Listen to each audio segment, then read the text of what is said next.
They really had some big celebrations, and sometimes 2-day celebrations, I think. I always saw it as a place where the so-and-so was going to have a company picnic there. An old broken down bridge, empty merry-go-round, and a few abandoned buildings are all that remain today. But at one time, Sportsman Island in South St. Cloud was a hoppin' place to be, with lots of activities from smelt feeds to family picnics were held on this island, one of the southernmost islands on the Beaver Island chain of islands here in South St. Cloud. And we're going to learn more about its hidden past on this episode of Going In Depth on WJON. A game of baseball, a little trap shooting, and enjoying a picnic with family and friends. Once a common way to spend a lazy afternoon on a popular island on the Mississippi River south of St. Cloud.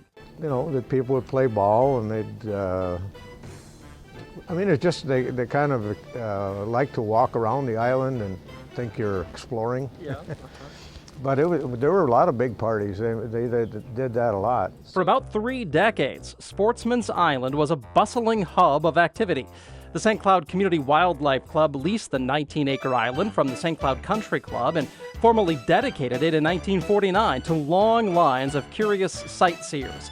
Originally, there was just a walking bridge, but the island's popularity meant they needed to find a new way to cross the channel.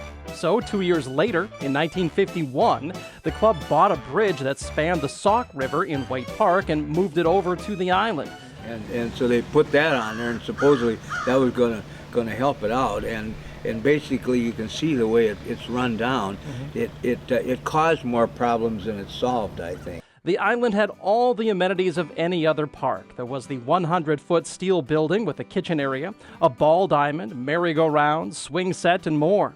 The Sportsman's Club became famous for hosting smelt fries out onto the island, and they also rented the facilities to other organizations in town for $25. They'd bring flatbed trucks and the speakers. Our window would go like that. I mean, it was that noisy. Yeah, you know. right. I mean, I'm right across, from where they were. So we'd be playing on the 4th hole and so on, and the 3rd hole, which is right adjacent there, and they'd be blaring those speakers and the music. And you'd be just getting ready to hit, and they'd start a blaring, and especially with that bank. You'd hit more than one guy would flinch and hit the ball in the bank, and then your score would go to pot. Eventually, the Sportsman's Club started fading away in the late 1970s, and with it, so did the island.